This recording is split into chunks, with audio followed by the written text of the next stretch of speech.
Y continuamos con esta serie de las prácticas diabólicas del falso evangelio de la prosperidad.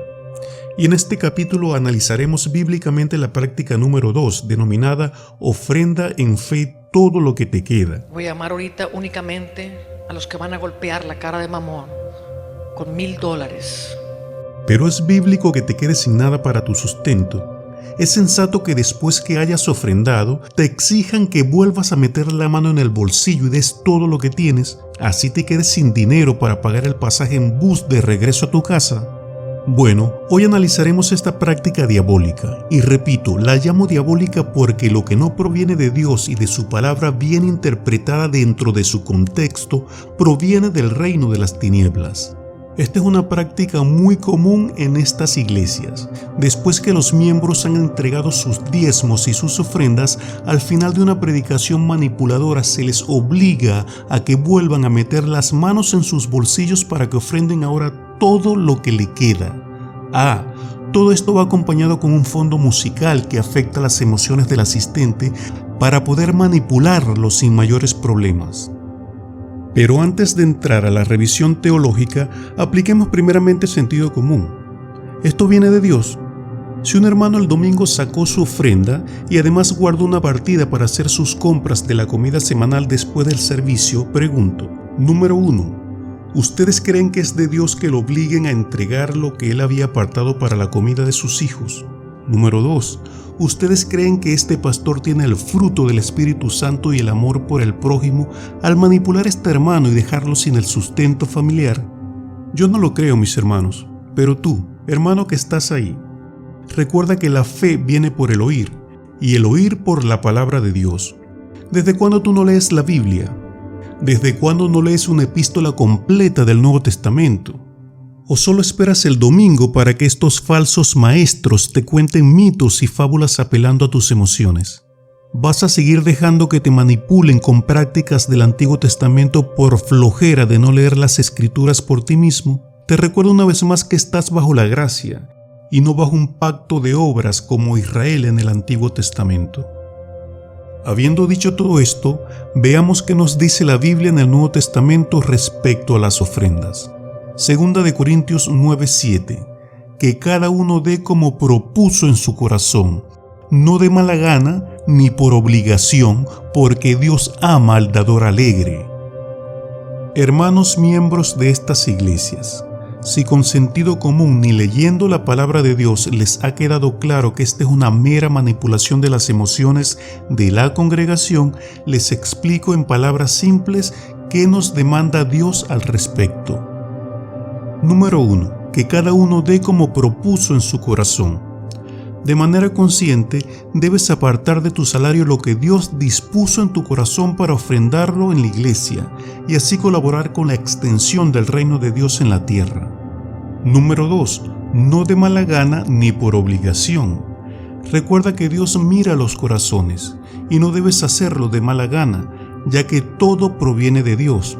Entonces lo que dispongas en tu corazón para la ofrenda, debes entregarlo con gozo y de forma consciente de las necesidades de la iglesia. Y por otro lado, no debes ser obligado y no te pueden obligar a hacerlo. Si ofrendas porque te han manipulado y en lo más íntimo de tu conciencia sabes que te quedarás sin nada para tu familia, esto no agrada a Dios, pero sí beneficia a los falsos maestros. Dicho acto los condena cada día porque están actuando en contra de la conciencia de un miembro de la iglesia, manipulándolos. Pero no les importa porque algunos de estos líderes ni siquiera son creyentes. Y como sabemos, quien da convicción de pecado es el Espíritu Santo. Entonces no le podemos pedir a estos falsos maestros que tengan misericordia de un hermano. Es como pedirle peras al olmo.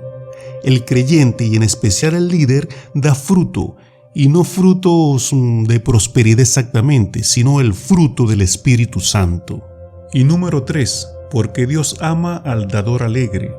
Te pregunto, ¿el lunes estás gozoso y alegre cuando necesitas cubrir las necesidades familiares de la semana y te das cuenta que no te queda ni un centavo? Y que no debiste dejar que te manipularan para ofrendar lo que estaba destinado a los gastos familiares.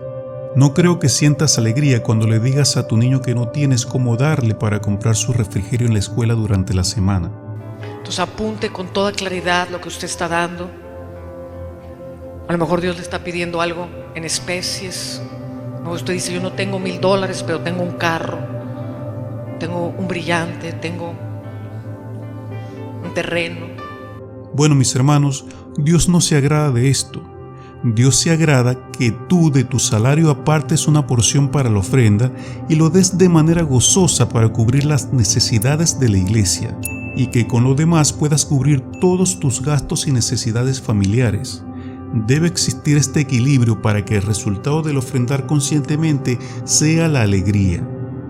Después de haber analizado este versículo ancla de las ofrendas en el Nuevo Testamento, ahora ¿cómo verás esta práctica? Vuelve a meter la mano en tu bolsillo y ofrenda todo lo que te queda. Lo puedes ver ahora desde un ángulo más bíblico. Y si todavía no lo puedes ver, la misma palabra te exhorta que debes ser responsable primeramente con los de tu casa. Primera de Timoteo 5:8 nos dice: pero si alguno no provee para los suyos y especialmente para los de su casa, ha negado la fe y es peor que un incrédulo.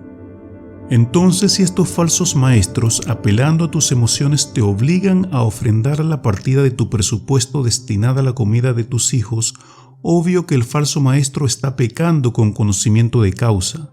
Pero tú, al dejarte llevar por tus emociones y en algunos casos hasta por la avaricia sin considerar la Biblia, también estás pecando y has negado la fe. Y 1 de Timoteo 5:8 te considera hasta peor que un incrédulo. Ahora voy a llamar otro tipo de columnas financieras a quien Dios está llamando a dar $500. $500. Si este eres tú, ellos también recibirán este llamado. Ya están listos. Serán establecidos esta noche como columnas financieras. Los de 500 se ponen acá y los de 1,000 acá.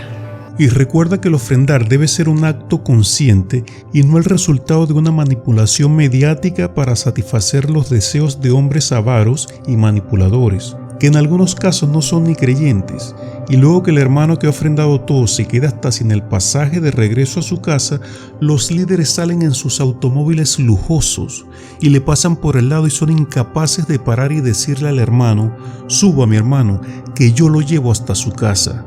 No lo hacen ni por remordimiento de conciencia, pero todavía tendrán conciencia. Mis hermanos, Dios no se agrada de esto. Pero indiscutiblemente tú caes en esta manipulación porque, primero, no estás estudiando las Escrituras de forma sistemática. Debes manejar con precisión la palabra de Dios. Segunda de Timoteo 2:15. Segundo, debes ir a Dios en arrepentimiento y fe y pedir perdón porque quizás también caes en esta manipulación por tener mucha avaricia en tu corazón. Caes en el juego que si siembras $100 el domingo, Dios te va a regresar $1,000 el lunes. Y cuando el lunes no recibes los $1,000, no tienes qué explicación dar a tu niño que se va a la escuela sin un centavo. Y eso se convierte en amargura. Y recuerda que Dios ama al dador alegre, el que diligentemente y de forma consciente aparta de su presupuesto una partida para cada área. Y por otro lado, recuerda que como creyente estás dando un mal testimonio del Evangelio. La gente de afuera sabe que te están estafando y lo reconfirman cuando vas a ellos a pedir prestado para cubrir tus necesidades familiares porque has ofrendado todo, sin darte cuenta que estás ensuciando la cara del Evangelio. Declaro que por tal de millones caen en las manos de ellos.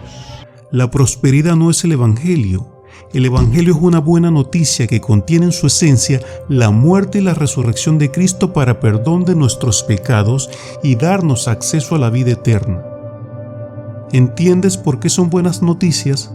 Porque estábamos muertos en nuestros delitos y pecados y Cristo murió por nosotros. Esto es el Evangelio. Lo demás, llámese prosperidad, motivación, es otra cosa. Hay un solo Evangelio. Y para ti que eres miembro o líder de estas iglesias, ten presente lo que nos dice Gálatas 1 del 8 al 11. Pero si aún nosotros o un ángel del cielo les anunciara otro evangelio contrario al que le hemos anunciado, sea anatema. Como hemos dicho antes, también repito ahora, si alguno les anuncia un evangelio contrario al que recibisteis, sea anatema. Mis hermanos, estas son palabras pesadas de Dios para el que anuncia otro evangelio distinto al que está basado en la muerte y la resurrección de Cristo. La maldición de Dios estará sobre quien haga esto. Líder, es hora de arrepentirte sabiendo que la prosperidad no es el evangelio y que la maldición de Dios estará sobre ti si continúas con estas prácticas de las tinieblas. Miembro de esta iglesia, la palabra es clara. Así venga un ángel del cielo y te predica un evangelio distinto, sea anatema, sea maldito.